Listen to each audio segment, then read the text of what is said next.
Hey everybody, welcome back to Storytime with Racecraze. Today, our new story is written by Lionel Racing.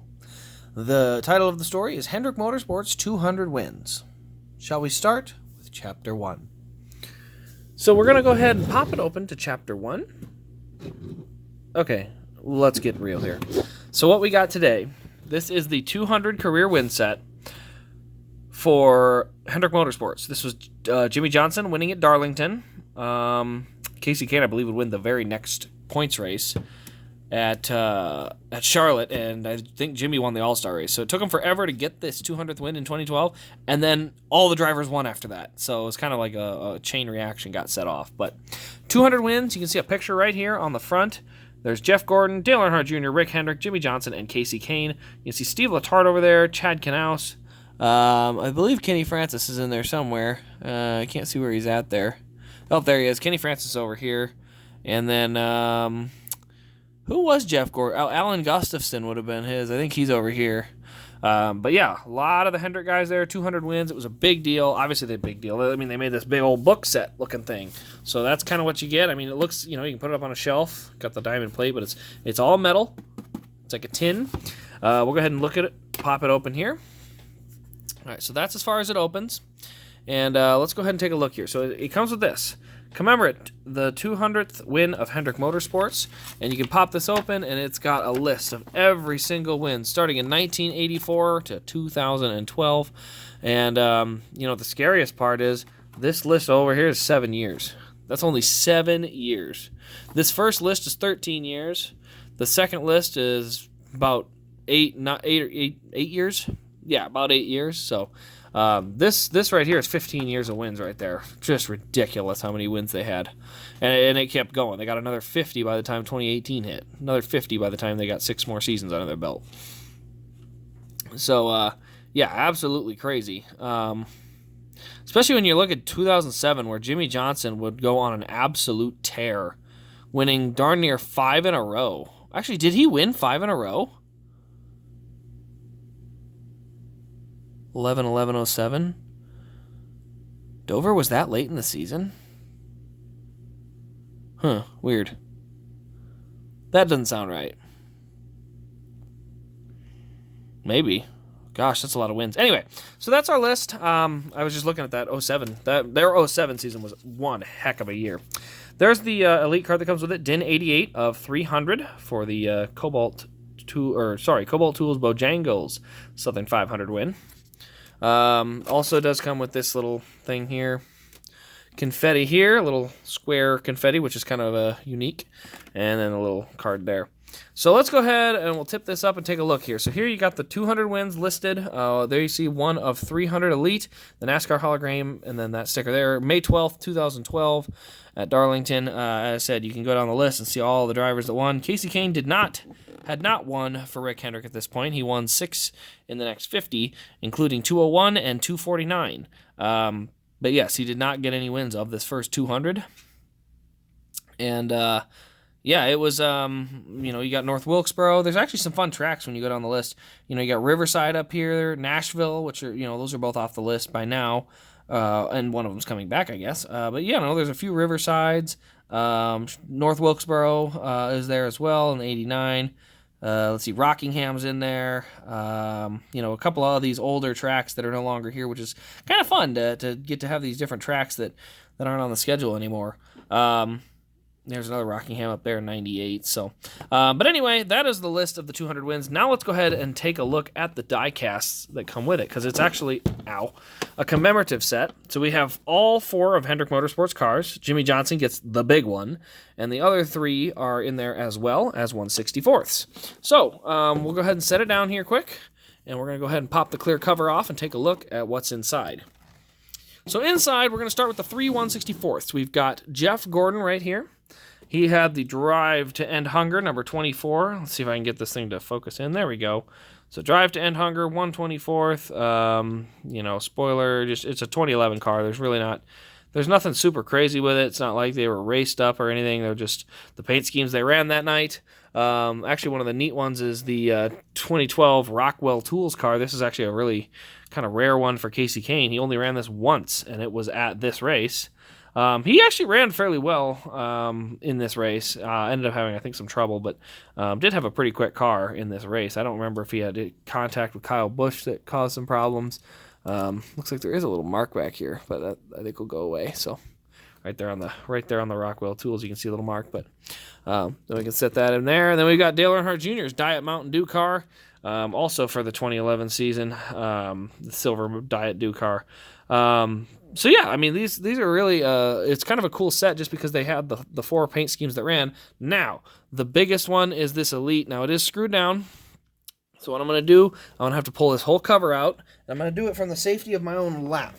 Because when I try to do stuff when I have my arms extended too far in front of myself, I'm bound to do something stupid.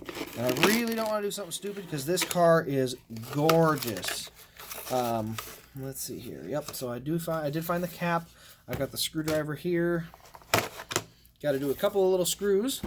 But for the time being, you guys can look at the tin while I undo that. So, yeah, it's a metal tin, which is kind of neat. They did do the metal tin with that. I actually really like these kind of unique box sets. It's kind of a fun thing to have. The Jimmie Johnson car they did make in an Elite car. So that's the other thing that this, I don't even know if they made the ARC for this 2012 car. This Darlington car I think is an Elite exclusive, and there's only 300 of them. I could be wrong, so don't quote me on that for sure. But if that is the case, this is definitely one of the coolest pickups I've had. I love Darlington cars. Jimmie Johnson's car, the reason I really like this one is it is matte black, which is always a good look, always something to like. And on top of that, it's just a very unique set of cars, which is always something, if you know my channel, always going to be something I go after, is something unique and fun to see. So let's go ahead and take a look here at this this car. Now, the one thing you'll notice, there is no winner card, and that's obviously for normal reasons. This is a winner card. But let's go ahead and get this down on the ground and get right up and close and personal with this car. So you can see down the left side, we've got the matte black, which is normally a gloss black, so it's actually very unique to this specific race. But you can see we got matte black down the left side. You can see kind of some streaks, big old tire ring right around the left rear, so clearly got a little donut mark in there. We do have the mirror sticking out the left side there, right in there. Here you see that mirror sticking out. You can see the window net does pop out and go down, so you can actually pull that down and take a look in there at all the little details, and then you want to plop it back up. You can just put it in just like that. Not a lot of crazy difficult things to do as far as getting that to work. My thing got adjusted here, so I gotta readjust it because the box was so tall I couldn't get it to fit in my shot. But anyway, we got the confetti squares. You can see them kind of sprinkled around. Over here you got cobalt, you got Lowe's on the rear corner panel, but all you can see is that confetti kind of sprinkled around on there. Ethanol ring on the back. You can see we got cobalt tools, the stripes. You can see the streaking and the dirt and a little bit of confetti.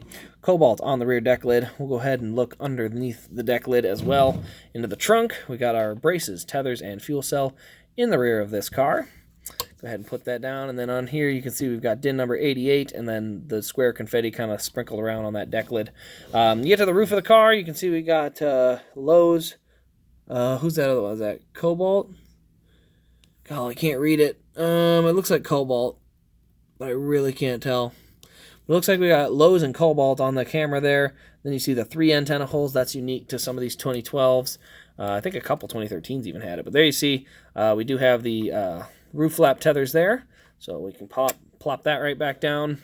Over to the right side, this is where we have a little bit of fun stuff. You can see down around the tailpipes, kind of the burned up looking tailpipes. It's kind of, I don't know what you would call it, exhaust heat. You can see around here, he actually did a burnout and kind of knocked part of the fender off, so it's completely black.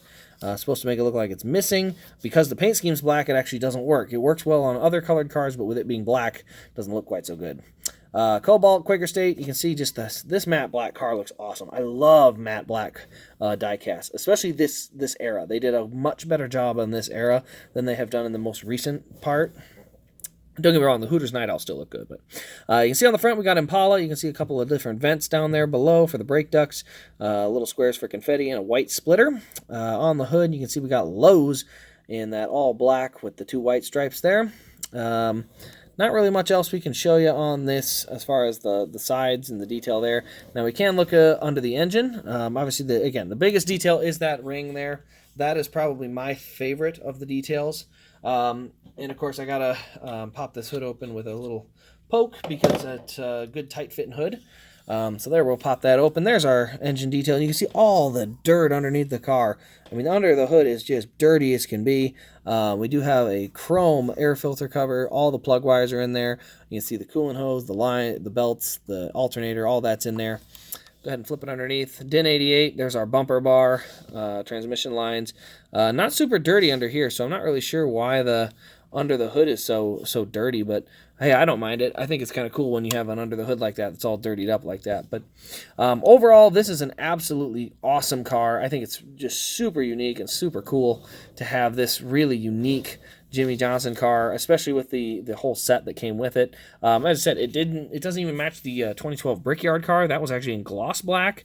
This one's in matte black. It's the only Jimmie Johnson 2012 car I've seen in the matte black color, which I absolutely love.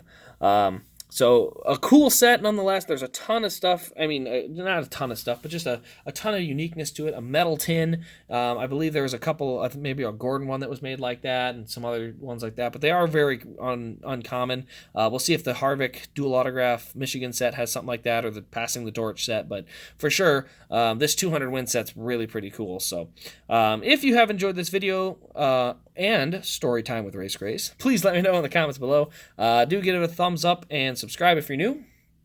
Also turn on the notification bell so you don't miss another upload to the channel. Should have some other really fun incoming diecasts this week, so I can't wait to show those off to you guys. But that'll wrap it up for me. Thanks for watching. This has been Racecraze, and we'll see you in the next diecast review.